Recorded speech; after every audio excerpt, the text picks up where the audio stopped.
Sebelum kita mulai ya, mari kita baca surat Al-Fatihah. Semoga apa yang kita diskusikan hari ini bermanfaat bagi kita semua. Aliniyah wal ijabah Al-Fatihah.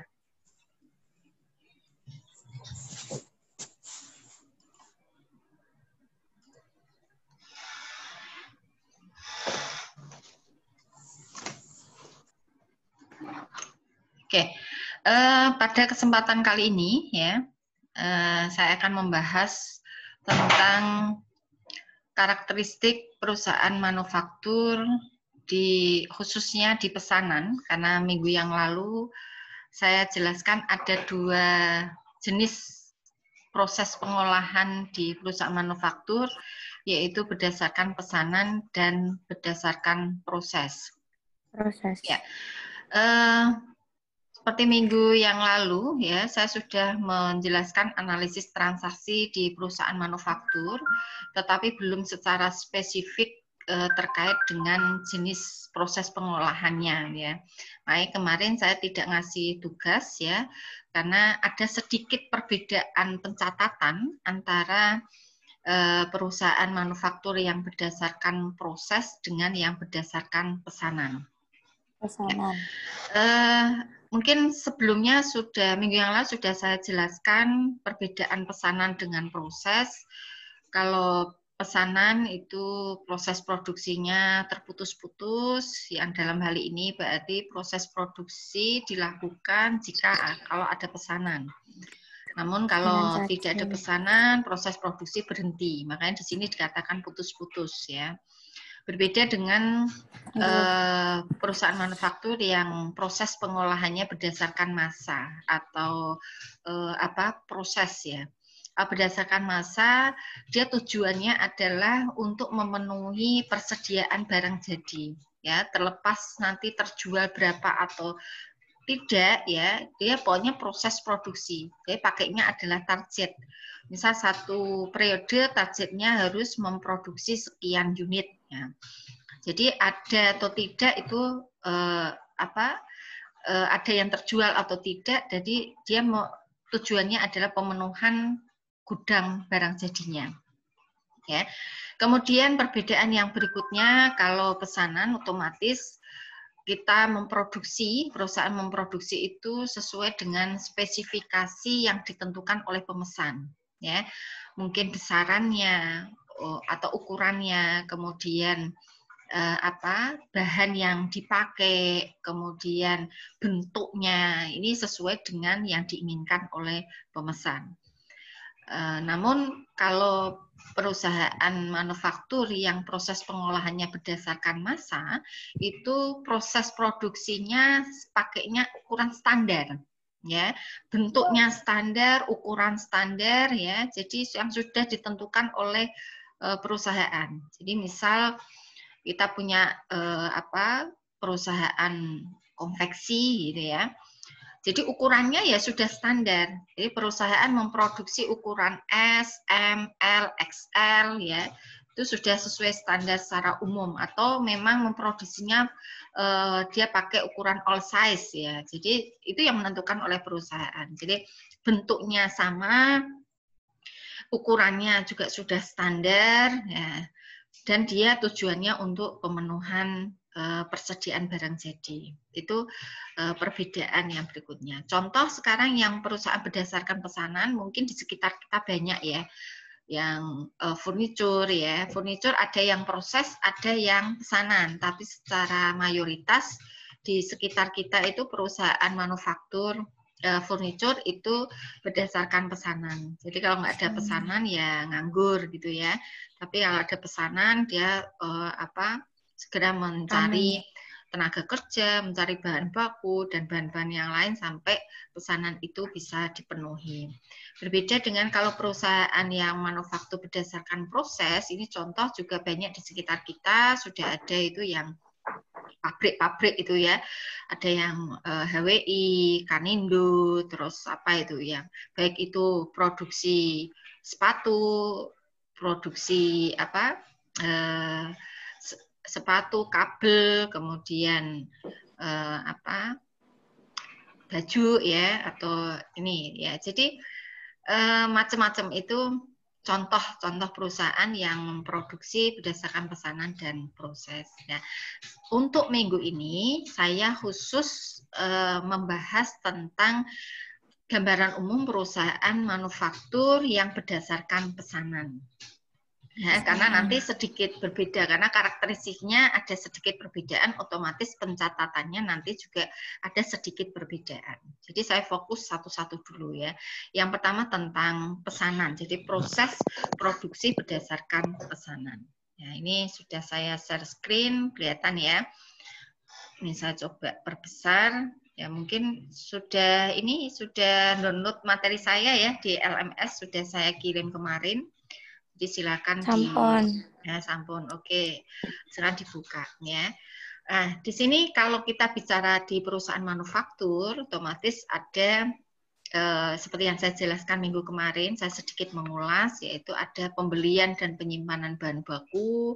Kemudian dari bahan baku ini kita masukkan dalam proses produksi, yang mana perusahaan mengolah dari bahan baku menjadi produk jadi. Untuk mengolah bahan baku menjadi produk jadi ini, otomatis kita atau perusahaan membutuhkan tenaga kerja langsung, tenaga kerja tidak langsung, dan membutuhkan bahan-bahan penolong sampai produk itu jadi. Setelah produk jadi, kemudian disimpan dalam gudang produk jadi. Nah, kalau kita pesanan berarti segera kita serahkan kepada pemesan. Ya. Nah, ini secara umum prosesnya seperti ini, yang berarti dalam hal ini yang nanti fokus dibahas yaitu khusus di Departemen Produksi. Ya, yang terkait dengan departemen selain produksi, asumsinya sama sudah saya terangkan minggu yang lalu ya. Apalagi misal terkait dengan jurnal yang terkait aset, utang, modal, itu sama jurnalnya baik perusahaan jasa, dagang, dan manufaktur. Namun kalau perusahaan manufaktur ini yang terkait dengan biaya, hati-hati kalau terkait dengan departemen produksi berbeda jurnalnya dengan departemen yang selain produksi. Oke, sekarang kita lihat karakteristik ya, karakteristik perusahaan manufaktur yang berdasarkan pesanan. Mungkin tadi sekilas sudah saya jelaskan. Yang pertama yaitu proses produksi biasanya terjadi secara terputus-putus ya, tadi yang saya jelaskan. Bila satu pemesanan telah selesai dikerjakan, maka proses produksi akan dihentikan. Proses produksi baru berjalan lagi ketika ada pesanan yang datang lagi. Gitu. Kemudian proses produksi ditujukan untuk memenuhi pesanan yang ada, ya, bukan untuk memenuhi persediaan di gudang. Jadi kalau memang ini kita tujuan produksi ya memang untuk memenuhi pemesan, ya, spesifikasinya, kemudian ukurannya dan sebagainya ini sesuai dengan yang sudah ditentukan oleh pemesan. Produk yang dihasilkan biasanya sudah sesuai dengan spesifikasi yang ditentukan pihak pemesan, sehingga bisa saja barang yang dihasilkan akan berbeda antara satu pesanan dengan pesanan yang lain. Yang dalam hal ini berarti jadwal produksinya, ya, jadwal produksi di perusahaan otomatis tergantung dari pesanan yang diterima. Ya. Nah, kalau kita bicara tentang akuntansi, berarti kan ada periode akuntansi. Periode akuntansi bisa berbeda dengan periode pesanan, ya. Karena orang melakukan pemesanan itu tidak melihat apakah ini awal bulan atau akhir bulan, apakah harus saya buat laporan keuangan, ya nggak mempermasalahkan itu. Yang penting begitu ada pesanan diterima, dihitung memang sudah sesuai dengan keahlian kita, kemudian antara harga pokok dengan harga jualnya ini kita setuju, maka pesanan itu kita terima. Terlepas itu masuk di dalam satu periode atau masuk ke periode yang lain, ya itu yang nanti akan kita bahas di sini. Jadi dalam pemesanan tidak melihat periode akuntansi. Dia pokoknya saya butuh tanggal 15, berarti saat ini saya harus pesan gitu ya. Jadi tujuannya memang di pemesan itu tujuan akhir dia harus jadi kapan ya. Ini harus pesan kapan dan sebagainya. Jenisnya apa itu yang ditentukan. Dia tidak pernah melihat periode akuntansi. Monggo lah itu nanti di bagian akuntansi yang mikir gitu kan. Nah, ini yang nanti akan kita bahas bagaimana pencatatannya, karena memang periode pesanan dengan periode akuntansi itu bisa berbeda. Ya. Kemudian di dalam pesanan, ya, manufaktur yang berdasarkan pesanan itu biasanya terdapat kartu biaya pesanan. Ya, ini untuk memantau setiap pesanan. Jadi satu pesanan kalau bisa dibuatkan kartu sendiri. Nanti di slide berikutnya saya tampilkan itu. Nah, untuk membuat masing-masing pesanan. Jadi kalau kita ini memantau biaya produksinya, mulai dari bahan baku, tenaga kerja langsung, biaya overhead pabrik, ini kita pantau ya sampai bisa kita menentukan harga pokok produksi dari satu pesanan tersebut. Kemudian total biaya produksi itu dihitung atau dikalkulasi berdasarkan pesanan yang diterima. Dan untuk tiap unit itu akan dihitung dengan membagi biaya produksi dengan total unit yang dipesan. Misal begini, biaya produksi akan kita hitung, biaya produksi suatu pesanan akan kita hitung setelah pesanan itu selesai. Ya, jadi akan kita hitung biaya bahan bakunya berapa, tenaga kerjanya berapa, biaya overhead pabriknya berapa. Setelah selesai, total biaya produksi itu berapa dibagi dengan unit yang dipesan. Itulah yang kita sebut dengan harga pokok per unitnya. Ya.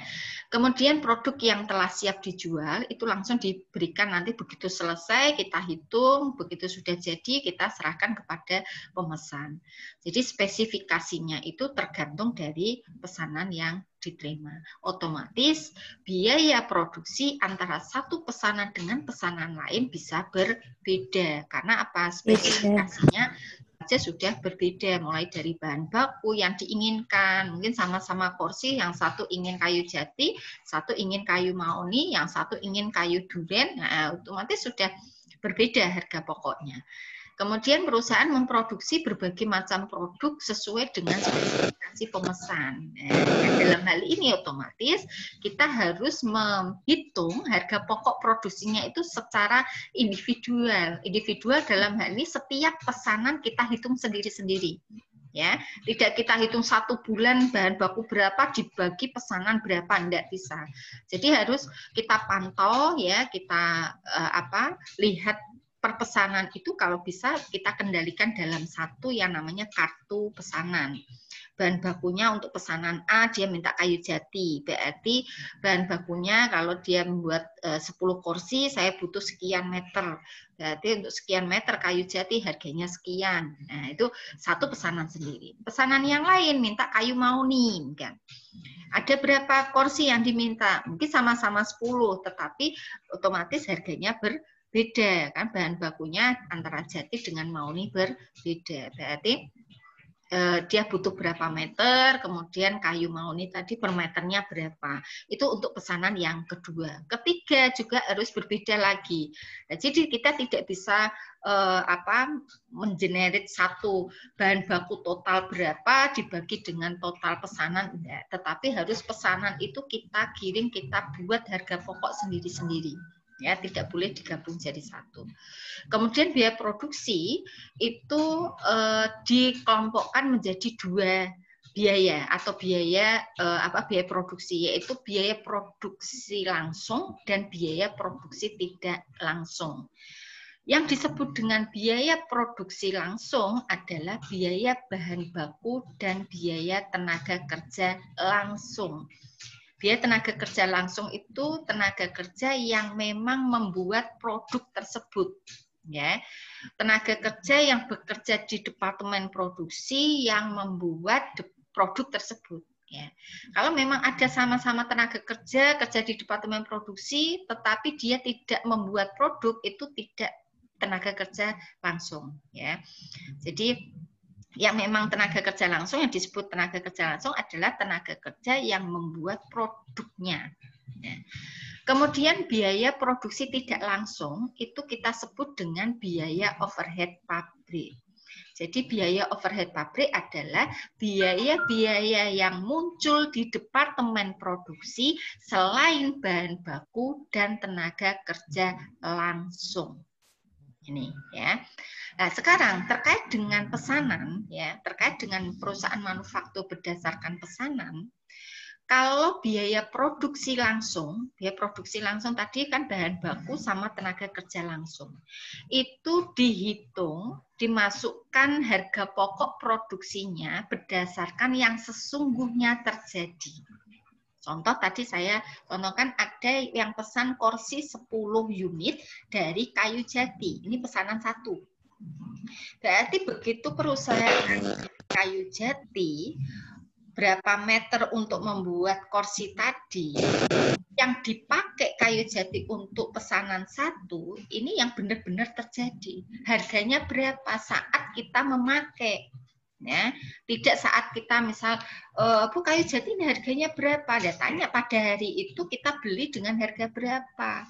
Pada saat make, nah, itu berarti harganya berapa.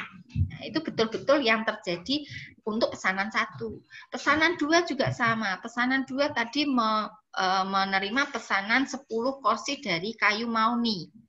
Begitu departemen produksi memakai bahan baku mauni, berapa meternya, kemudian dijumlah berapa yang harus masuk di pesanan kedua, nah itu ya benar-benar terjadi. Kita catat mauninya berapa meter kali per meternya berapa. Nah, itu kita masukkan. Itu kita sebut dengan biaya bahan baku di pesanan kedua. Pesanan ketiga juga sama. Misal pakai kayu duren misalnya. Nah, kayu duren ini berapa per meternya? Ya benar-benar terjadi untuk 10 kursi dengan kayu duren itu harganya sekian rupiah. Ya berarti itu benar-benar terjadi untuk pesanan ketiga. Ya, jadi untuk bahan baku yang kita tulis di pesanan itu sesuai yang benar-benar terjadi. Yang kedua biaya produksi langsung, yang kedua yaitu biaya tenaga kerja langsung. Biaya tenaga kerja langsung untuk pesanan 1 otomatis kalau kursi kemungkinan kursi itu kadang antara kayu 1 dengan kayu yang lain kesulitannya berbeda. Kalau kesulitan berbeda, biasanya upahnya juga berbeda. Namun saya nggak tahu secara pasti apakah upah membuat kursi itu antara beda bahan, beda upah, saya juga nggak tahu. Misal berbeda ya, yang kita masukkan dalam pesanan 1, 2, 3 yang memang betul-betul terjadi kita bayar upah untuk bayar 10 kursi dari kayu jati itu berapa. Ya, kita sudah sepakat sama Bapak tukang misal ya, Pak, saya buatkan kursi ini dengan bentuk seperti ini, kayunya ini ya, itu per kursi sekian ya Pak. Nah, misal kita sudah sepakat 1 kursi 100.000 ya berarti begitu tukangnya menyelesaikan 10 kursi harus kita bayar tenaga upahnya itu 10 kali 100.000 gitu. Ini yang memang betul-betul jadi. Begitu juga pesanan yang kedua, pesanan yang ketiga sama. Nah, sekarang untuk yang biaya produksi tidak langsung, ya, biaya produksi tidak langsung yang kita kenal dengan istilah biaya overhead pabrik, ya, kita perhitungkan ke dalam harga pokok pesanan itu tidak yang sesungguhnya. Yang kita masukkan pesanan 1, pesanan 2, pesanan 3 itu nggak yang sesungguhnya. Artinya apa? Kalau nggak sesungguhnya kita estimasi, kita taksir ya, BOP yang masuk dalam pesanan 1 kira-kira berapa? Kenapa sih Bu kira-kira? Ya, kita pakai logika begini. Misal ya, ini departemen produksi butuh bahan penolong. Kalau membuat kursi, bahan penolong selain bahan baku kan bahan penolong ya. Butuh apa saja? Misal butuh lem. Butuh lem. Departemen produksi butuh lem, apakah ini saya hanya butuh berapa ini apa istilahnya? Kan biasanya lem itu kan kalengan gitu ya. Apakah saya butuh 1/4 kaleng untuk pesanan ini? Ya, bisa memperkirakan 1/4 itu kan sulit sekali untuk setiap produk. Karena apa? Begitu kita pakai lem itu ternyata 1/4 kurang dan sebagainya. Jadi nanti perhitungan BOP di dalam suatu pesanan kita pakainya adalah estimasi, kita pakai taksiran. Ya, yang biasanya kita menentukannya itu berdasarkan tarif. Boleh pakai prosentase, prosentasenya bisa prosentase dari bahan baku, prosentase dari tenaga kerja, atau memang kita langsung menentukan rupiahnya. Biasanya Bu, BOP ini saya tentukan sekian. Lah menentukan sekian itu berdasarkan apa? Biasanya berdasarkan pengalaman dari perusahaan tersebut. Yang namanya estimasi itu kan tidak bisa tepat 100%. Makanya nanti di akhir periode kita sandingkan antara yang diestimasi dengan yang sesungguhnya. Nah, jadi kembali lagi ke pesanan. Jadi setiap pesanan tadi biaya produksi langsung antara bahan baku sama tenaga kerja langsung itu yang betul-betul terjadi. Kita catatnya sebesar itu. Namun yang BOP ini kita catat berdasarkan tarif yang ditentukan di muka, yang biasanya kita kenal dengan istilah BOP dibebankan.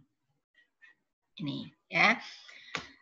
Nah, sekarang harga pokok produksi per unit setiap pesanan, nah, setelah tadi biaya produksi ada bahan baku, tenaga kerja langsung, BOP yang kita tentukan berdasarkan tarif tadi sudah selesai, kita hitung ya di akhir periode biaya produksinya berapa, baru dibagi unit yang dihasilkan, itulah harga pokok per unit dalam pesanan tersebut.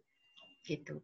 Jadi dari keterangan saya tadi akan terlihat di departemen produksi itu mengenal satu biaya produksi langsung, biaya bahan baku sama tenaga kerja langsung itu sesuai dengan biaya yang kita keluarkan yang sungguh-sungguh terjadi. Ya. Kemudian yang kedua, biaya produksi tidak langsung kita kenal dengan biaya overhead pabrik itu ada dua. Yang pertama BOP dibebankan tadi. BOP untuk menghitung setiap pesanan.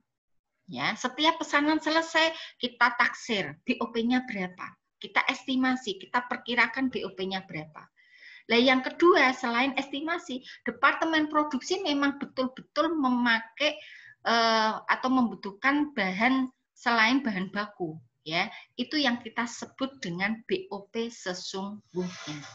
Jadi BOP ya biaya overhead pabrik untuk perusahaan manufaktur berdasarkan pesanan ada dua, BOP sesungguhnya dengan BOP dibebankan. BOP sesungguhnya kita pakai itu memang BOP yang benar-benar terjadi dalam suatu periode. Untuk menunjukkan yang benar-benar terjadi, itu kita tidak memperhitungkan itu untuk pesanan apa. Yang penting departemen produksi itu bayar listrik. Ya, dibebankan listrik karena listrik kita bayar sekian dibebankan ke departemen produksi. Bayar listrik kan tidak terkait dengan pesanan 1, pesanan 2, pesanan 3 kan tidak. Ya, yang penting perusahaan bayar listrik. Saat bayar listrik kita pakai itu BOP sesungguhnya. Kemudian perusahaan memakai bahan penolong tadi, minta lem, minta engsel, minta gempol, minta plitur, mungkin pakai cat ya, minta cat ya, benar-benar minta untuk dipakai dalam proses produksi. Bisa terkait satu pesanan, bisa 2 pesanan, bisa 3 pesanan. Yang penting benar-benar ada transaksi departemen produksi memakai bahan penolong. Nah, itu kita pakai BOP sesungguhnya. Nah, sekarang selain BOP sesungguhnya kan ada BOP dibebankan. Tadi seperti yang saya jelaskan, BOP dibebankan itu kita pakai untuk menghitung atau memperkirakan biaya overhead pabrik setiap pesanan.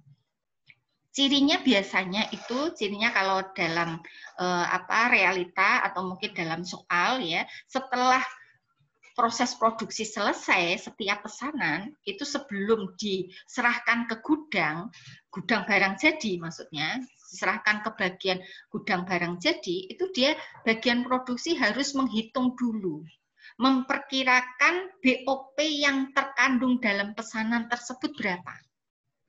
Ya, lah memperkirakan itu kan sulit, Bu. Iya, memang sulit. Tapi biasanya berdasarkan pengalaman sedikit demi sedikit akan mendekati sesuai dengan BOP sesungguhnya. Tapi dalam hal ini memang tidak bisa setiap pada awal itu langsung tepat 100%, tidak bisa. Ya, begitu seterusnya juga namanya estimasi, kita tidak bisa tepat 100%. Pasti ada selisih. Walaupun sedikit sekian persen itu ada selisih. Gitu, ya. Jadi di sini nanti ada BOP, ada dua, BOP sesungguhnya dan BOP dibebankan. BOP dibebankan kita pakai kalau untuk menghitung setiap pesanan selesai. memperkirakan. Nah, ini menghitungnya pakai estimasi atau perkiraan. Bisa pakai tarif atau persentase, bisa pakai nominal berapa gitu.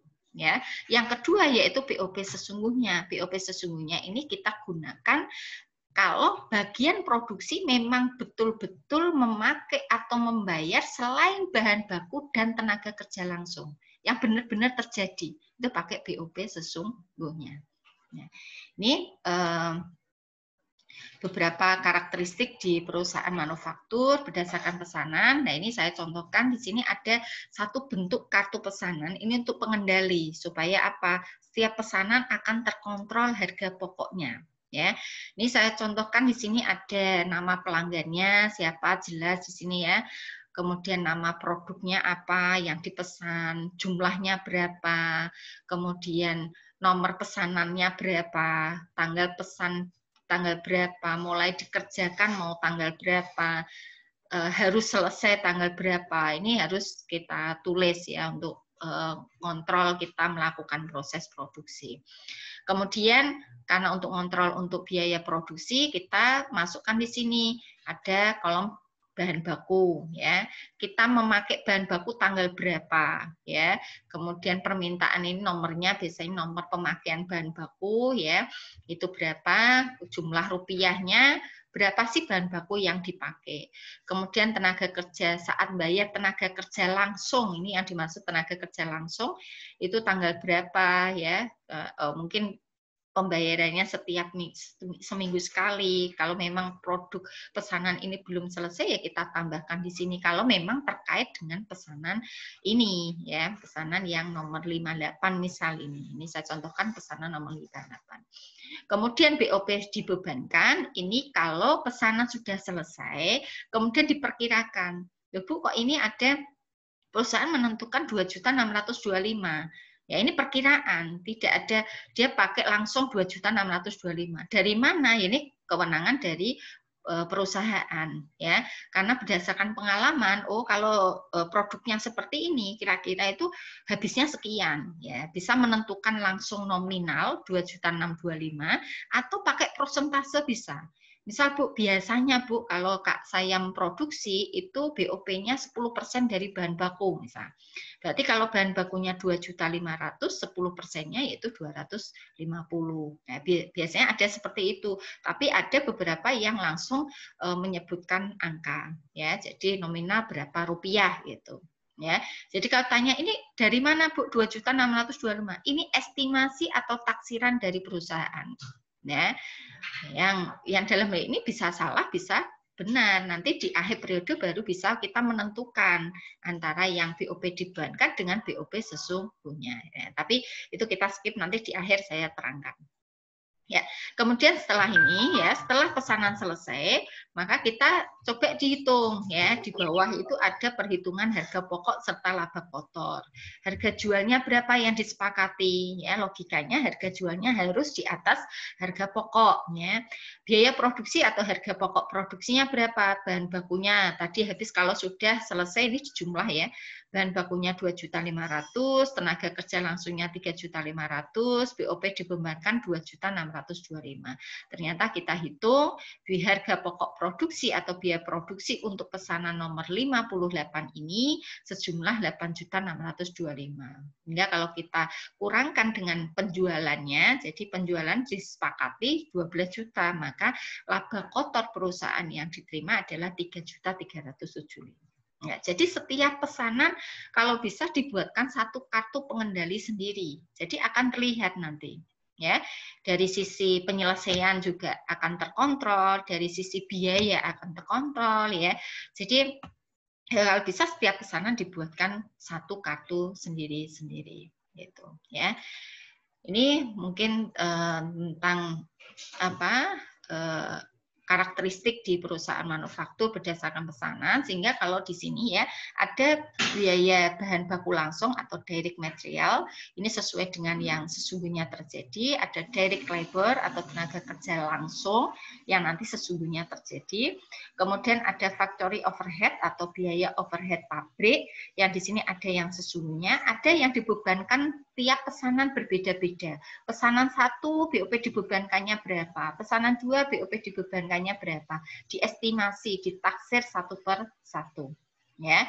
Jadi dalam hal ini nanti di akhir periode akan kita sandingkan BOP sesungguhnya dengan BOP yang dibebankan masing-masing pesanan. Nah, sebelum masuk ke siklus akuntansi, itu karakteristik ya. Karakteristik kita pahami dulu ya, karakteristik perusahaan manufaktur khusus pesanan seperti itu nanti akan mempengaruhi siklus akuntansi ya, terutama di analisis transaksi dan jurnal umumnya.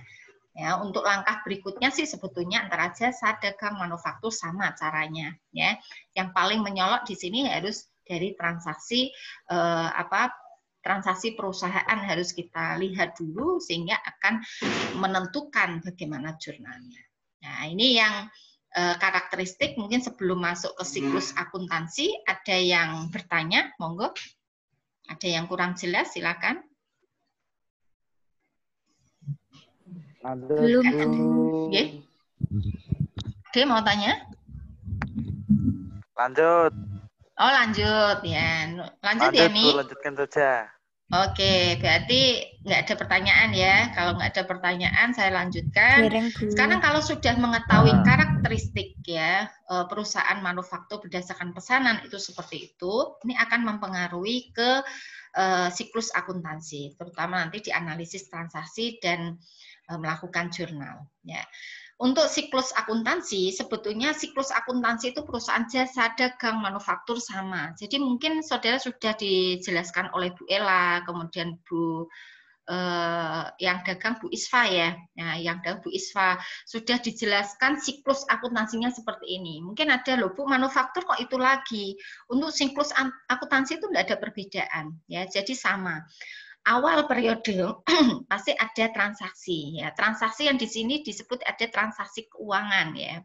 Transaksi keuangan. Jadi kalau ada setiap kegiatan yang berkaitan dengan keuangan, baik itu nanti berupa uang tunai atau tidak, tapi itu terkait dengan keuangan perusahaan, maka kita sebut itu transaksi keuangan. Nah, ini yang nanti harus kita analisa. Ya, biasanya kalau analisis transaksi, ada transaksi keuangan itu ada beberapa tanda, biasanya bentuk nota-nota ya, kemudian ada faktur penjualan, faktur pembelian, kemudian ada bukti penerimaan kas, bukti pengeluaran kas. Jadi ada semacam bukti transaksi yang itu nanti baru kita catat. Ya, di akuntansi nggak mengenal bukti lesan ya. Bukti lesan itu misal pemilik ini nak saya ngambil uang ya untuk saya pribadi misal. Ya, biasanya kan begitu. Nah, itu kalau kita catat itu nggak pas. Harusnya begitu pemilik itu bicara bahwa mengambil uang perusahaan untuk kepentingan pribadi, kita segera membuatkan bukti transaksi. Ya, supaya apa nanti melangkah ke siklus yang berikutnya ada dasarnya. Jadi dasarnya tidak terus tadi pemilik kita rekam gitu ya, enggak. Tetapi begitu, oh iya Bapak ngambil ya kemarin berapa juta Pak? 1 juta. Untuk apa Pak? Untuk saya pribadi. Oke, berarti kita sebagai bagian akuntingnya dibuatkan bukti pengeluaran kas, pemiliknya suruh tanda tangan ya, untuk sebagai bukti memang pemilik ngambil uang untuk kepentingan pribadi. Nah, itu bukti transaksi. Jadi kayak kwitansi, nota-nota itu bukti transaksi. Nah, ini yang kita analisa. Setelah kita analisis transaksi itu, langkah berikutnya yaitu kita menyiapkan jurnal. Kita catat ya. Setelah melakukan jurnal, kita posting ke buku besar buat neraca saldo. Dari neraca saldo kita analisis akun-akunnya sudah sesuai dengan kenyataan saat kita laporan apa tidak. Jika ada yang nggak sesuai, maka kita melakukan jurnal penyesuaian. Setelah jurnal penyesuaian, posting lagi ke buku besar buat neraca saldo yang disesuaikan. Nah, setelah kita membuat neraca saldo yang disesuaikan, untuk melihat apakah neraca saldo yang disesuaikan ini benar yang kita buat, kita disarankan buat kertas kerja atau yang disebut dengan worksheet. Ya, kita buat kertas kerja. Jadi perbandingan yang kita buat di kertas kerja dengan neraca saldo yang disesuaikan harus sama. Setelah sama, ya, baru kita bisa menyusun laporan keuangan. Setelah menyusun laporan keuangan kita berikan kepada pihak yang berkepentingan terhadap laporan keuangan tersebut. Tapi bagian accounting tidak berhenti di situ. Ada kerjaan lain, setelah itu kita melakukan jurnal penutup, kemudian membuat neraca saldo setelah tutup buku. Dan kita melakukan jurnal pembalik. Nah, kalau jurnal pembalik ini sifatnya sunnah ya, boleh dilakukan, boleh tidak. Nanti saya jelaskan saat masuk ke jurnal pembalik. Jadi neraca saldo setelah akhir periode sudah jadi, itu menjadi neraca saldo di awal periode berikutnya. Ya, di awal periode berikutnya. Di awal periode berikutnya otomatis ada transaksi lagi. Kita analisa lagi, kita jurnal lagi, posting lagi, dan seterusnya. Jadi siklusnya seperti itu. Ya, secara jelas ini juga saya tampilkan juga siklus akuntansi secara rinci, ya, mulai dari bukti transaksi biasanya berupa apa saja, kita melakukan jurnal, ada jurnal khusus, ada jurnal umum, ya. Tapi nanti saya fokus ke jurnal umum dulu, ya. Kalau jurnal umum paham, insya Allah begitu kita memahamkan jurnal khusus, insya Allah paham. Ya. Kemudian posting ke buku besar, ada buku besar pembantu, kemudian buat neraca saldo, ya, dan seterusnya. Hampir sama. Ini cuma beda format saja, tapi intinya sama seperti yang saya jelaskan tadi. Oke, dari siklus ini kita masuk ke dalam siklus yang pertama, yaitu analisis transaksi. Analisis transaksi sudah kita bahas beberapa minggu yang kemarin, kita sudah analisis transaksi, ya. Yang sekarang setelah analisis transaksi kita melakukan jurnal atau journalizing, ya. Jurnal atau journalizing ini proses mencatat. Jadi kita mencatat setiap transaksi keuangan yang terjadi ke dalam buku harian. Nah, kalau buku harian ya, yang kita sebut dengan buku jurnal. Kalau zaman dulu Bu Eda ini ada buku harian itu kayak diary gitu ya. Jadi apapun yang saya lakukan, baik itu sedih, senang, itu saya catat ya, saya tempat curhat. Tapi kalau sekarang kesehatannya nggak masuk ya, nggak ada buku diary. Sekarang lebih ke Facebook, lebih ke Instagram, lebih ke Twitter. Padahal curhatnya di sana, ya. Menulis kronologi dia ngapain itu sering di sana. Nah ini jurnal itu seperti kayak itu, berarti kita mencatat setiap transaksi keuangan ke dalam jurnal tadi, ya. Yang disebut dengan buku jurnal itu catatan kronologis. Kalau catatan kronologis berarti sesuai urutan waktu. Tidak boleh misalnya tanggal 3, kemudian tanggal 5. Tanggal 5 dicatat dulu, tanggal 3 nanti. Ya, nanti itu tidak boleh. Jadi setiap ada transaksi langsung kita catat. Ya, itu yang disebut dengan kronologis sesuai urutan waktu. Dan sistematis. Sistematis itu yang sudah sesuai format yang sudah diterima umum, ya. Bentuknya seperti apa, tabelnya seperti apa, ini yang sudah diterima umum, yang sudah terstandarkan, ya, yang itu yang nanti kita pakai, ya. Apa yang kita catat yaitu transaksi-transaksi keuangan. Ya. Di sini ada dua bentuk jurnal, yaitu jurnal umum sama jurnal khusus, ya. Nah, untuk jurnal umum ini saya fokus jurnal umum dulu, jurnal khusus nanti kalau sudah paham. Oke. Untuk jurnal umum secara bentuk standarnya sudah diperjelas ini ya, ada tanggal, keterangan, ref, debit, kredit, ya. Untuk tanggal isi tanggal transaksinya berapa. Keterangan di sini saudara kasih akunnya. Akun yang berpengaruh. Jangan deskriptif. Jangan Bu, itu kan keterangan. Kalau keterangan berarti saya sebutkan perusahaan membeli bahan baku. Enggak, ya. Kalau di jurnal itu adalah yang ditulis di kolom keterangan adalah akun-akun yang berpengaruh terhadap suatu transaksi. Misal membeli bahan baku, perusahaan membeli bahan baku secara tunai. Berarti dalam hal ini akun yang berpengaruh adalah persediaan bahan baku dan uang. Uang itu kas. Persediaan bahan baku bertambah atau berkurang? Bertambah. Kalau bertambah berarti aset di sebelah debit. Kita tulis ya.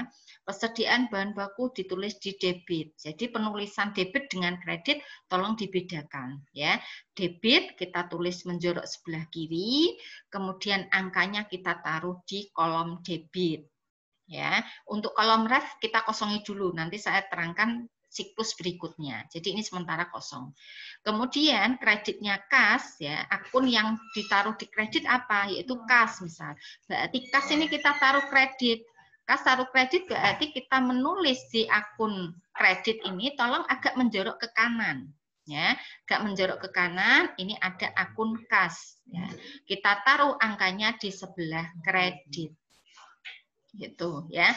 Jadi penulisan jurnal tolong diperhatikan antara debit dengan kredit tolong dibedakan. Debit menjorok debit itu sebelah kiri, kalau kredit nanti tolong usahakan agak menjorok ke kanan ya, nggak usah banyak-banyak, sedikit saja supaya bisa terlihat perbedaan antara debit dengan kredit. Ini cara penulisan jurnal umum ya. Nah, sekarang bagaimana penjurnalan di perusahaan manufaktur berdasarkan pesanan ya. Untuk penjurnalan, saya kira sudah saya jelaskan minggu yang lalu di analisis transaksi, yaitu penjurnalan di perusahaan manufaktur secara umum itu menyesuaikan dengan struktur organisasi yang ada di perusahaan manufaktur. Jika transaksi-transaksi keuangan yang berkaitan dengan aset, dengan utang, dan dengan modal, itu nggak ada pengaruhnya dengan departemen yang ada. Namun kalau terkait dengan biaya, ya, saudara harus hati-hati. Itu berbeda antara departemen produksi dan departemen selain produksi. Nah, itu harus dibedakan ya. Mungkin sudah saya jelaskan di minggu yang lalu. Nanti saya jelaskan nanti tapi khusus yang pesanan.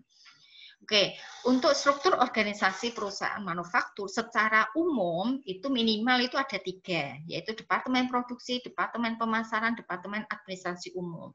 Atau ada yang selain itu ya ada departemen administrasi umum dibagi lagi, ada departemen keuangan, departemen akuntansi, departemen umum, ya, bisa. Jadi untuk akun-akun yang berkaitan dengan biaya, transaksi yang berkaitan dengan biaya, ya. Jika berkaitan dengan departemen produksi, itu yang sangat berbeda. Selain departemen produksi, itu perusahaan jasa, dagang, manufaktur sama. Kalau departemen produksi, itu yang berbeda. Ini sudah saya jelaskan minggu yang lalu, tapi nanti pada kesempatan ini, saya khusus yang di departemen produksi.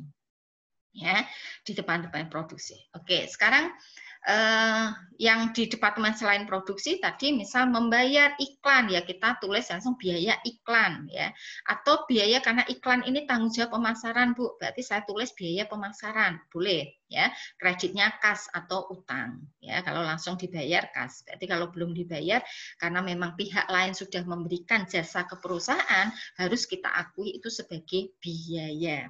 Ya. Kemudian yang terkait dengan administrasi umum atau masih selain departemen produksi. Ya, berarti kita jelaskan biaya apa itu. Misal bayar gaji bagian administrasi umum, berarti ya debitnya biaya gaji bagian administrasi umum, kreditnya kas atau langsung biaya administrasi. Kemudian membayar telepon. Telepon itu tanggung jawab siapa? Biar telepon bagian umum, Bu. Dia menerima order dan sebagainya, ini bagian umum. Berarti itu ada biaya telepon atau langsung kita pakai biaya administrasi dan umum, kreditnya kas atau utang gitu ya. Jadi kalau selain departemen produksi kita hampir sama perusahaan jasa dagang ya. Nah, sekarang yang departemen produksi. Departemen produksi itu tugasnya adalah mengolah dari bahan baku sampai menjadi produk jadi. Itu tugasnya dia. Mau orderan dia nggak urusan, pokoknya dia membuat dari bahan baku sampai produk jadi. Berarti apa saja yang timbul di departemen produksi? Logikanya berarti sebelum dia proses harusnya ada persediaan bahan baku dulu. Ya, bahan baku biasanya tugasnya ya bagian pembelian, bisa include dalam satu departemen produksi. Berarti membeli bahan baku, kemudian memakai bahan baku, membeli bahan penolong, memakai bahan penolong, kemudian bayar tenaga kerja langsung, bayar tenaga kerja tidak langsung yang kerja di departemen produksi, kemudian bayar biaya-biaya selain bahan baku sama tenaga kerja, ya, yang terjadi di departemen produksi. Nah, untuk pencatatan di perusahaan manufaktur itu pakai metode perpetual. Mungkin ada yang masih bingung, apa sih metode perpetual, Bu? Mungkin ini sebetulnya ada satu materi sendiri untuk mencatat persediaan. Itu nanti sebetulnya jelas nanti diterangkan di akuntansi keuangan menengah mungkin di semester depan ya. Tetapi ini saya jelaskan secara singkat dulu bahwa untuk mencatat persediaan ada dua metode, yaitu perpetual, yang kedua fisik atau periodik. Kalau mungkin Bu Isfa di perusahaan dagang sudah menjelaskan penjurnalan, itu misal perusahaan membeli barang dagangan, Bu Isfa kok pakai akun pembelian, bukan persediaan. Ya, berarti Bu Isfa itu pakai metode fisik atau periodik. Ya. Tapi kalau di perusahaan manufaktur tidak boleh pakai metode fisik, ya, karena persediaannya lebih dari satu, beda dengan perusahaan dagang. Kalau perusahaan dagang jenis barangnya banyak, tapi sebutannya cuma satu, persediaan barang dagangan. Maka itu boleh pakai metode fisik atau periodik. Nah, karena di perusahaan manufaktur jenis persediaannya banyak, ya, banyak jenis barangnya dan sebutannya persediaannya itu juga tidak cuma satu, maka tidak boleh pakai metode fisik atau periodik. Ya, jadi yang diperbolehkan hanya metode perpetual. Ya, bagaimana dengan metode perpetual? Begitu kita membeli bahan, kita pakai akun persediaan. Ya, jadi pakai persediaan bahan baku, membeli bahan penolong, persediaan bahan penolong. Begitu memakai, berarti kan bahan bakunya berkurang. Bahan baku berkurang berarti kita taruh kredit. Berarti kreditnya apa? Persediaan bahan baku. Memakai bahan penolongnya berkurang. Berkurang kita taruh di mana? Kita taruh di kredit. Berarti pakai akun persediaan bahan penolong. Jadi pakai akun persediaan, ya. Ini kalau pakai metode perpetual, jadi tidak mengenal adanya pembelian, tidak mengenal adanya retur pembelian, itu nggak mengenal. Jadi pakainya adalah akun persediaan. Ya, jadi mungkin Bu Isfa sudah sampai jurnal pembelian dan sebagainya, nanti perusahaan manufaktur tidak mengenal ada akun pembelian. Walaupun membeli bahan baku, pakainya pembelian, Bu, nggak boleh. Harusnya persediaan bahan baku. Begitu juga yang bahan penolong. Ya. Nah, sekarang apa saja sih Bu yang terjadi di bagian produksi tadi ya sudah saya jelaskan. Dari bahan baku pertama membeli, kemudian memakai, bahan penolong juga sama, membeli, kemudian memakai, tenaga kerja, bayar tenaga kerja langsung yang biasanya disebut dengan upah, dan tenaga kerja tidak langsung yang biasanya disebut dengan gaji. Gaji tenaga kerja tidak langsung itu yang memang tenaga kerja yang bekerja di departemen produksi namun dia tidak membuat barangnya, tidak mengolah bahan baku sampai produk jadi. Tapi dia kerja di departemen produksi. Contohnya apa? Supervisor, ya, mandornya yang hanya melihat tenaga kerjanya bekerja atau tidak, meneliti jenis kualitas produk yang dihasilkan tenaga kerja. Oh, ini kurang begini, kurang begini. Nah, dia nggak membuat secara langsung, tapi dia bekerja di departemen produksi. Yang dalam hal ini berarti itu sebagai tenaga kerja tidak langsung. Ya, biasanya kalau yang terkait dengan tenaga kerja tidak langsung itu pembayarannya sebulan sekali, biasanya pakai bulanan ya. Itu yang biasa dikenal dengan gaji. Kemudian ada yang disebut dengan biaya overhead pabrik, selain bahan baku dan selain tenaga kerja langsung. Ya, kalau ini saya khususkan yang pesanan. Ya, saya khususkan yang pesanan. Jadi nanti ada yang memang betul-betul membayar BOP sesungguhnya yang terjadi. Kemudian ada yang membebankan harga pokok pesanan itu, ya BOP yang kita berdasarkan suatu pesanan, maka kita pakai BOP dibebankan, sehingga akan muncul selisih. Ya, selisih nanti juga kita jurnal. Oke. Nah, sekarang dari proses produksi, pakai bahan baku, tenaga kerja memproses, kemudian ada biaya overhead pabrik, sampai produknya jadi dan terjual. Nah, dari sisi prosesnya seperti itu, berarti nanti dari proses pencatatan juga sama, ya. Mulai dari proses setelah jadi, logikanya ada pemindahan dari produksi ke gudang barang jadi. Ya, berarti kalau ada pemindahan, logikanya ada transaksi perpindahan dari proses yang sudah jadi itu dari bagian produksi ke gudang barang jadi. Kemudian setelah gudang barang jadi ada terjual, diserahkan kepada pemesan, berarti ada penjualan. Gitu ya. Nah, sekarang jurnalnya bagaimana? Mungkin ada beberapa yang sudah ada kemarin ya. Jadi yang pertama membeli bahan baku. Jurnalnya persediaan bahan baku, kreditnya kas atau utang dagang. Kemudian pemakaian bahan baku, persediaan pemakaian bahan baku berarti pakai PBDP, BBB atau persediaan barang dalam proses biaya bahan baku, kreditnya adalah persediaan bahan baku. Kemudian kalau membeli bahan penolong, persediaan bahan penolong, kreditnya kas atau utang. Saat memakai, nah di sini, bahan penolong itu bukan bahan baku, bukan tenaga kerja langsung. Maka kita pakainya biaya overhead pabrik. Kalau memakai bahan penolong, itu kan tidak terkait dengan suatu pesanan. Maka kita pakai dengan istilah BOP sesungguhnya. Nah, kreditnya apa? Persediaan bahan penolong. Kemudian yang berikutnya bayar gaji ya dan upah. Kalau itu terkait dengan saya sarankan ini ada dua cara 1 dan cara 2. Saya sarankan cara kedua saja. Jadi lebih mudah walaupun ada buku yang pakai cara 1. Cara yang kedua, kalau perusahaan bayar tenaga kerja langsung, bayar upah tadi, tenaga yang memang kita bayar, tenaga kerjanya itu membuat kursi. Tadi pesanannya kursi, berarti yang membuat kursi, kita bayar berapa?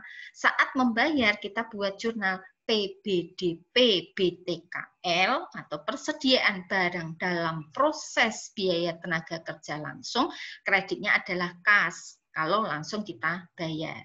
Kalau pegawai sudah kerja, tapi karena kita kesulitan keuangan, nggak bisa bayar, karena pegawai sudah kerja, pihak perusahaan sudah menerima jasa dari pihak lain, maka tetap harus kita akui itu biaya. Maka tetap jurnalnya PBDP BTKL, namun jurnalnya jangan kas, tapi utang gaji dan upah. Gitu. Kalau bayar biaya tenaga kerja tidak langsung, nah, karena tidak langsung ya, biaya selain bahan baku dan tenaga kerja langsung kita masukkan BOP. Ya. Karena kita saat ini bayar tenaga kerja tidak langsung, ya kan tidak langsung kan biasanya bulanan ya. Terkait itu pesanan atau tidak, ada pesanan atau tidak, setiap bulan itu sudah sepakat kita bayar berapa. Ya itu biasanya gaji seperti itu. Karena tidak terkait dengan suatu pesanan, kita pakai BOP sesungguhnya. Kreditnya adalah kas, jika langsung dibayar. Kalau belum, yaitu muncul utang gaji dan upah. Nah, ini yang terkait dengan tenaga kerja. Yang berikutnya, selain tenaga kerja sama bahan baku dan bahan penolong, Bu, misal. Ya, ini ada 2 BOP tadi. Yang misal pesanan itu selesai, ya, bahan bakunya sudah jelas, tenaga kerja langsungnya sudah jelas, kemudian proses pesanan itu selesai, sebelum kita pindah ke gudang barang jadi, harus kita hitung BOP dibebankannya. Kita perkirakan berapa sih BOP yang muncul di dalam pesanan tersebut. Ya, kalau misal saya buat pesanan tadi 10 kursi dari kayu jati. Ya, kayu jatinya berapa rupiah, tenaga kerjanya berapa rupiah, sudah jelas. Sebelum ini kita serahkan kepada gudang barang jadi, kita harus menghitung BOP yang tertera di dalam pesanan 1 ini. Nah, bagaimana Bu caranya? Kita lakukan estimasi, kita lakukan taksiran, kita lakukan perkiraan. Kira-kira berapa ya BOP yang terkandung di dalam pesanan 1 ini?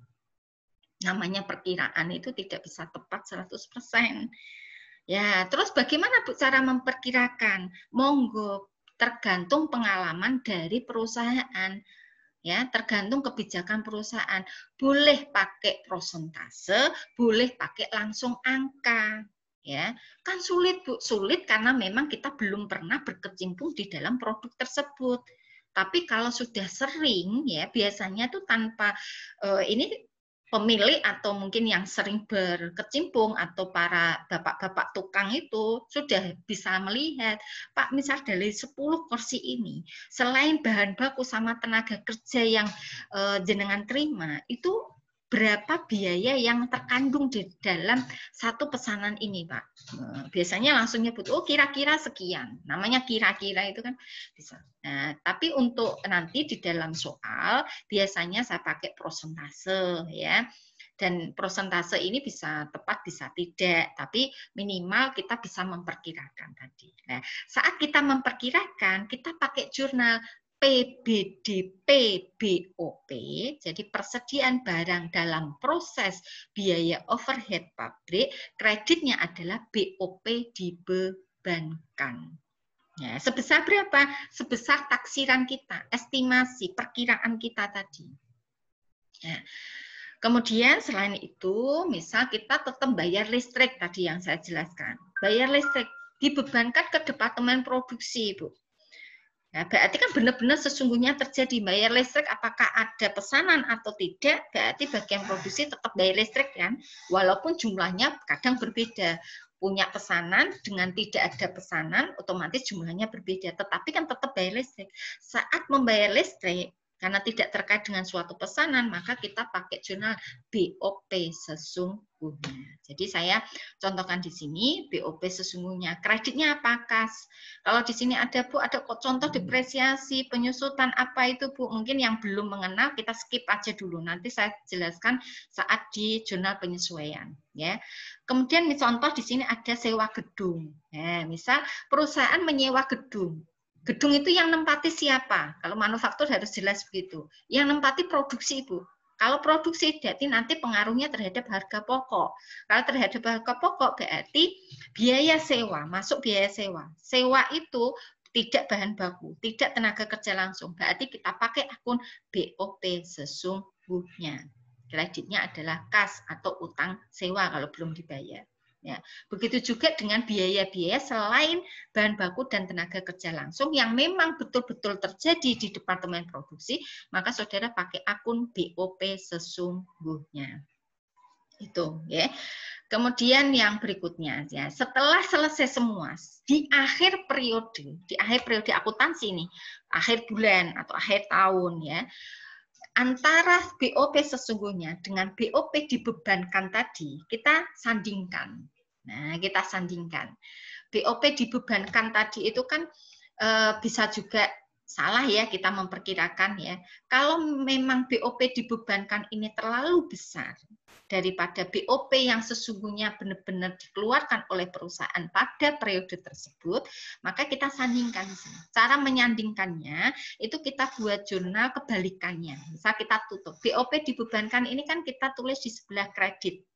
Berarti saat kita membandingkan BOP dibebankan kita tutup, kita taruh di sebelah debit. Ya. Begitu juga BOP sesungguhnya. BOP sesungguhnya kita tulis di sebelah debit saat kita melakukan pembayaran selain bahan baku dan tenaga kerja langsung tadi. Kan BOP sesungguhnya di debit. Berarti saat kita menyandingkan antara BOP dibebankan dengan BOP sesungguhnya, kita taruh kredit. Ya. Nah, di sini pasti ada selisih. Kalau dibebankannya terlalu besar, perkiraan kita terlalu tinggi daripada BOP yang sesungguhnya, maka selisihnya ditaruh di kredit. Ya, supaya apa? Debit dengan kredit seimbang. Itu. Misal tadi BOP dibebankannya kita perkirakan 1 juta. Ternyata BOP sesungguhnya yang keluar hanya 700. Berarti di sini akan tertulis 1 juta, di sini 700.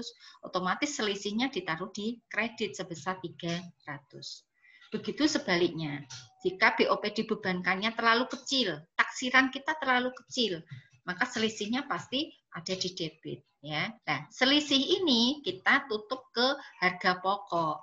Selisih yang BOP dibebankan tadi terlalu besar, ya. Jika taksiran kita terlalu besar, maka kita akan mengurangi harga pokok penjualan. Berarti sebetulnya yang kita pakai tetap BOP sesungguhnya. Namun kalau kita nunggu BOP sesungguhnya, ya berarti perhitungan pesanan harus di akhir periode. Kan tidak mungkin. Karena apa? Orang pesan itu tidak harus nanti akhir periode. awal periode harus pesan, akhir periode harus selesai, kan tidak seperti itu. Nanti pembeli akan lari ke perusahaan lain yang tidak saklek seperti itu. Ya, jadi harus kita ini. Jadi selisihnya harus kita tutup lagi, masuk ke HPP. Oke.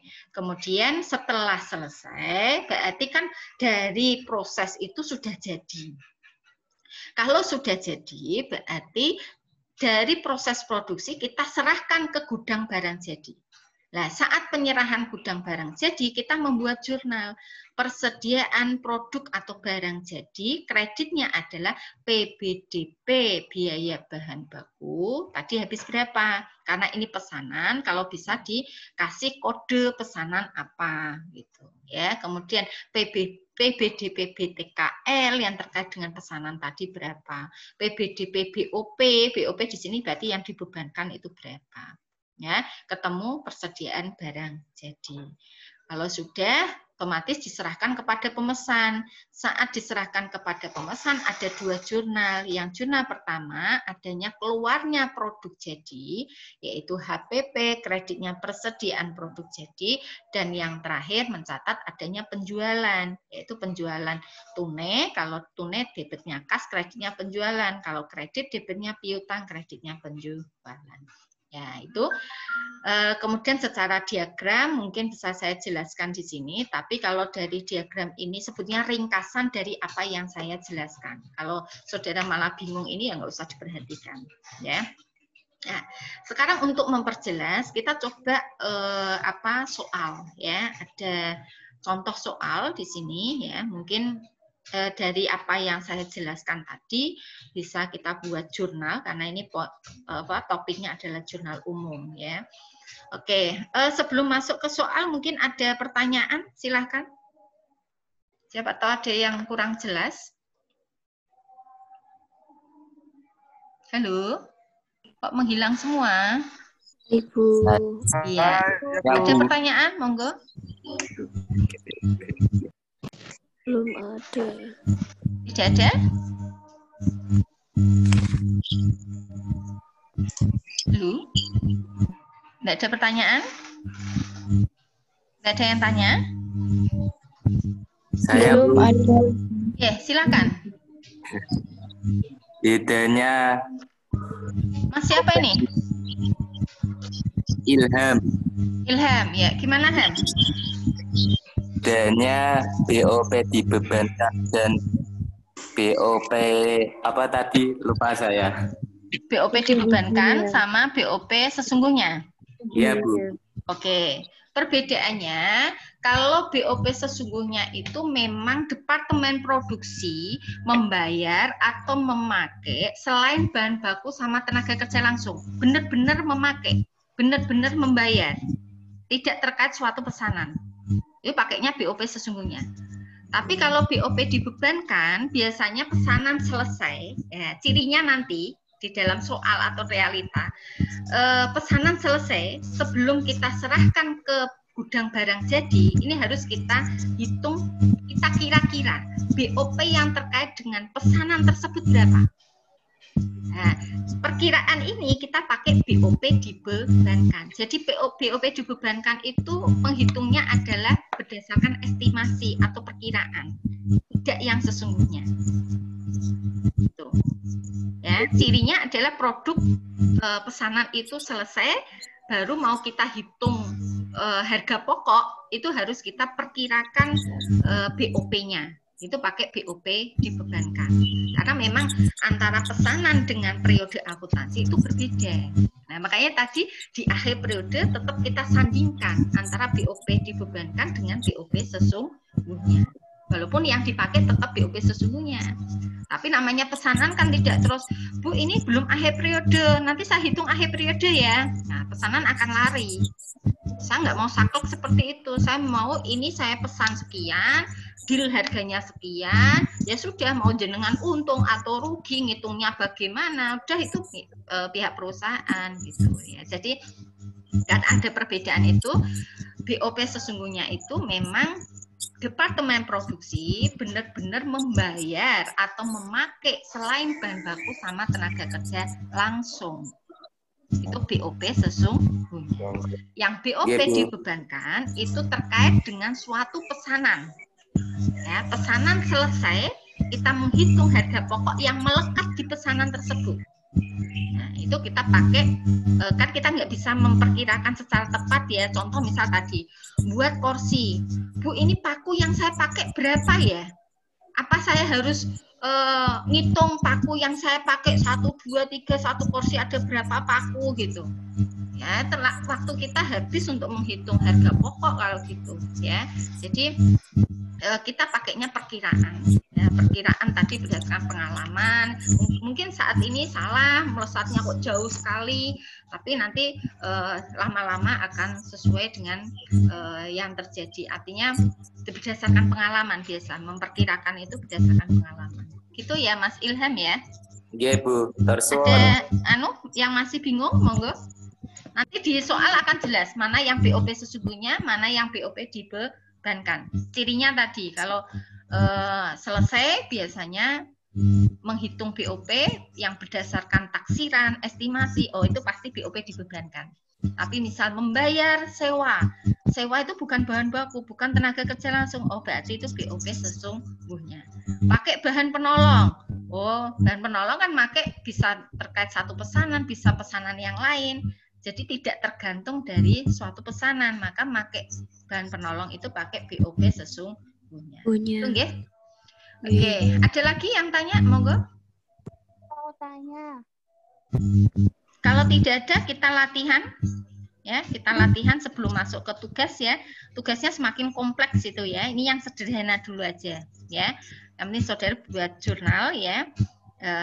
Bagaimana yang tadi saya jelaskan, coba kita latihan.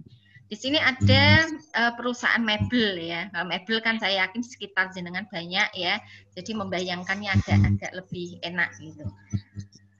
Ya, di sini ada perusahaan mebel. Ini transaksi selama bulan Januari 2020 ya.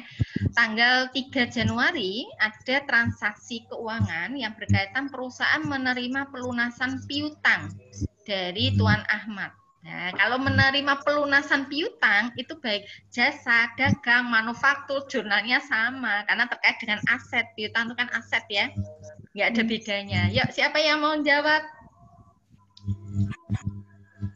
Ini belum masuk ke produksi ini, ya. Ini masih umum. Ya, siapa yang mau jawab? Jurnalnya bagaimana? Tanggal 3? Saya, Bu. Ya, monggo, siapa yang mau jawab?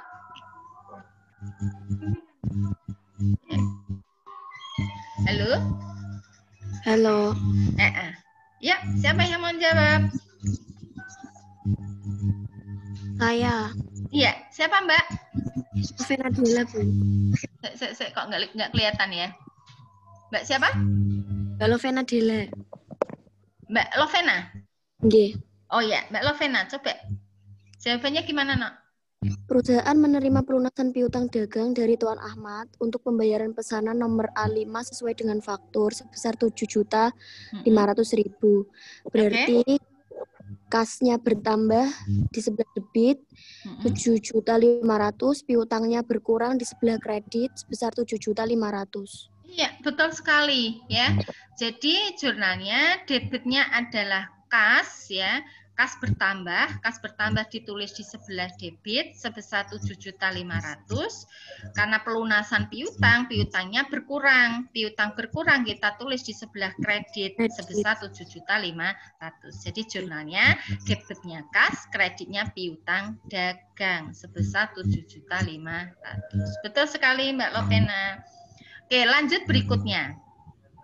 Perusahaan membayar biaya iklan. Ya, membayar biaya iklan untuk bulan Januari 2020 di harian Suara Merdeka ya.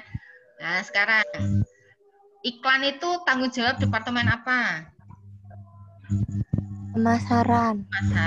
Oke, berarti jurnalnya hampir sama ya, jasa dagang ya. Oke, masuk ke produksi. Siapa yang mau jawab? Saya, Bu.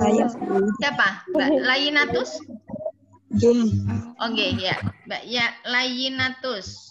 Oke, jawabannya gimana? Biaya iklan biaya iklan di debit 300.000, kas berkurang di kredit 300.000. Oke, betul sekali. Biaya iklan bertambah di sebelah debit sebesar 300.000, kreditnya kas ya, berkurang di sebelah kredit sebesar 300.000. Betul sekali. Nah, yang ketiga sekarang. Nah, kita lihat, oh ini perusahaan mebel. Perusahaan mebel, bahan bakunya apa, tenaga kerja langsungnya bagaimana, berarti biaya selain bahan baku sama tenaga kerja langsung itu adalah biaya overhead pabrik. Ya, hati-hati sekarang. Coba kita lihat antara perbedaan bahan baku sama bahan penolong. Ya, transaksi yang berikutnya ini, perusahaan membeli bahan bakar bensin. Ya, kemudian pelumas pada SPBU untuk melakukan proses produksi. Nah, berarti ini kan kita membeli bahan. Bahan kalau mebel berarti bahan bakunya biasanya kan kayu, apalagi nih di transaksi berikutnya kan jelas ya. Berarti kalau bahan bakar dan pelumas ini dan dilakukan untuk proses produksi, berarti perusahaan membeli bahan apa? Penolong. Bahan penolong atau bahan pembantu. Pembantu. Siapa yang mau jawab?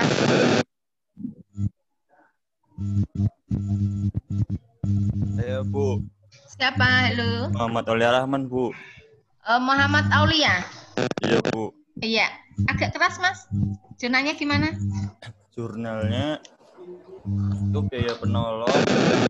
Terus di bawahnya biaya penolong itu beli bahan bakar bensin 250 liter 6.500. Jadi di debitnya itu 1.625.000. Terus beli pelumas 20 liter 30.000 kali 20. Biaya pelumasnya 30.000 kali 20 liter 1.000 di debit. Kasnya berkurang senilai 600.000. Tambah. Ntar dulu Bu. Iya.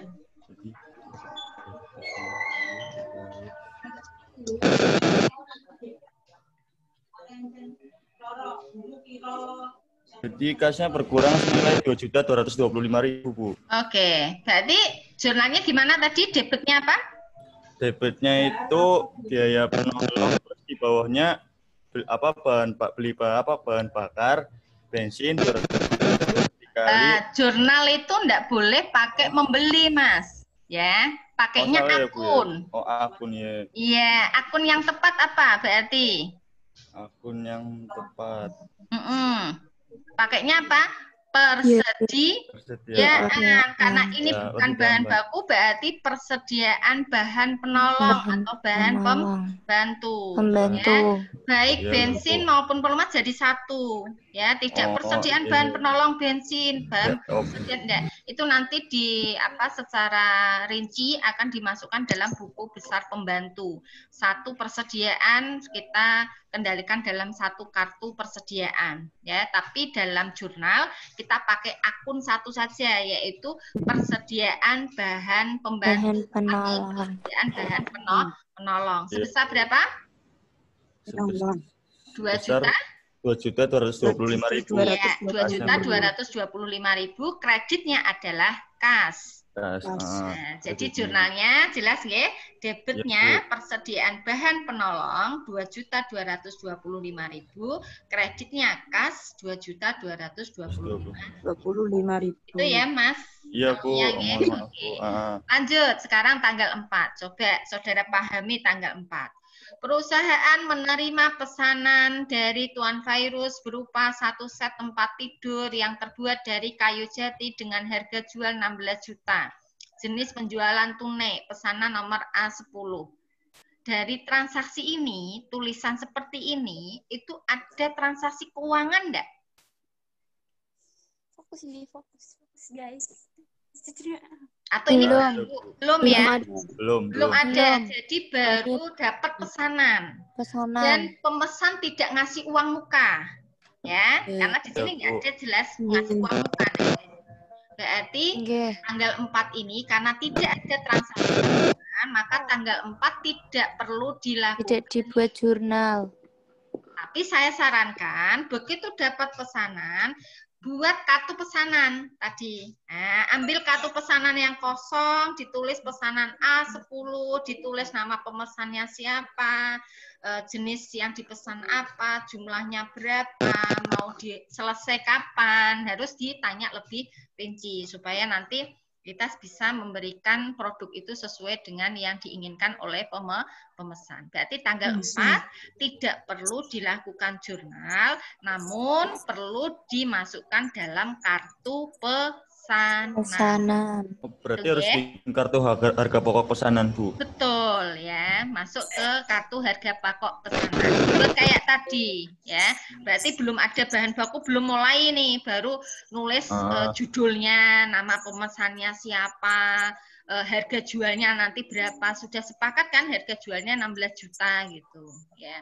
Jadi belum masuk, nah, berarti begitu nanti ada transaksi berikutnya terkait bahan baku, masukkan selain jurnal, masukkan ke kartu pokok pesanan. Gitu ya. Jadi tanggal 4. Itu masuknya departemen perakitan ya, Bu, atau departemen persiapan, Bu?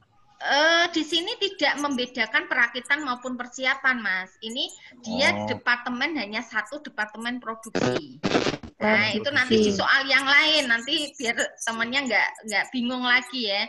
Jadi ada proses bagian produksi itu kadang ada membedakan ini departemen persiapan, departemen perakitan, departemen apa gitu ya. Itu kalau dibedakan berarti terkait dengan nanti penjurnalan kita. Ya, saya pakai soal yang sederhana dulu. Saya tidak membedakan departemennya, tidak saya bagi departemennya. Jadi memang khusus ini departemen produksi.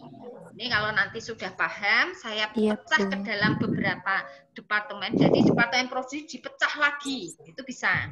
Tapi ini saya pakai soal yang sederhana, masih satu departemen saja, departemen produksi. Gitu nggih?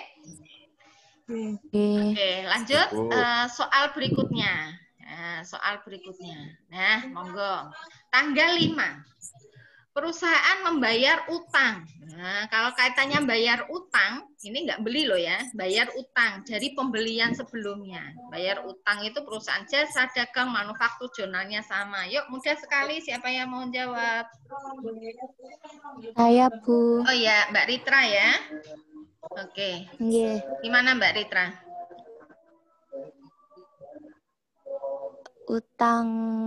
Utang usaha 25 juta, kasnya berkurang 25 juta. Oke, coba dibaca lagi, no. Perusahaan membayar utang atas pembelian kayu jati sebanyak 0,75 meter pada bulan Desember. Berarti 75 meter itu 0,75 meter itu yang dibeli. Ya, berarti utangnya kan logikanya hanya 0,75 meter. Coba di dalam kurung itu dipahami lagi. Harga perolehan kayu jati per meternya 25 juta. Berarti kan utangnya bukan 25 juta. Ya, Mbak Ritra dibenahi dulu. Berapa nominalnya?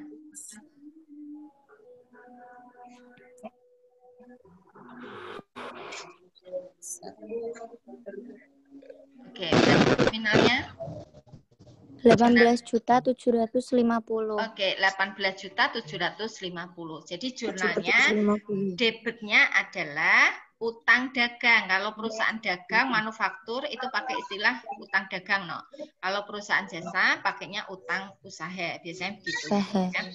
Jadi debitnya utang dagang sebesar 18.750, kreditnya sebesar 18.750. Oke, betul sekali. Ya. Tanggal 6. Ya, lanjut. Sekarang sudah masuk ke departemen produksi ini. Perusahaan memakai kayu jati sebanyak 0,4 meter kubik untuk mengerjakan pesanan A10. Ini baru mulai nih, ya, tanggal 6 baru memulai pengerjaan pesanan A10 dengan memakai kayu jati 0,4 meter. Ya, berarti kan pemakaian bahan baku. Ya, siapa yang mau jawab? Mas Maulana. Siapa yang mau jawab?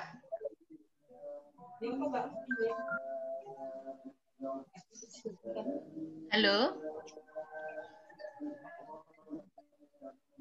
Halo? Yuk, sholat Jumatan loh ya. Sebentar, Bu. Oh ya, selain Mbak Ritra, yuk yang lain yang sudah jawab jangan jawab dulu, kasih kesempatan yang lain, yuk. Oke. Ya, siapa yang mau jawab? Silakan. Pemakaian bahan baku, jurnalnya tadi coba dilihat di slide saya. Yuk, silakan.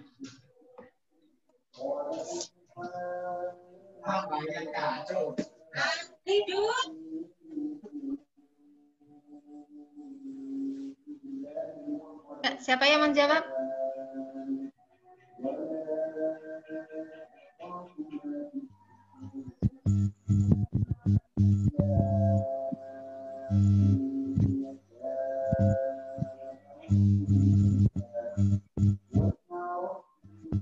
Dihitung makainya 0,4 meter. Per meternya berapa itu? 25 juta, Bu. Oke, 25 juta. Berarti 0,4 kali 25 juta. Angkanya sudah dapat. Ya, sekarang jurnalnya. Ya. Siapa yang mau jawab? Ya? Mbak siapa? Mbak Mega. Oh, Mega. Oke. Ya, Mega Dwi. Jurnalnya gimana, Nak?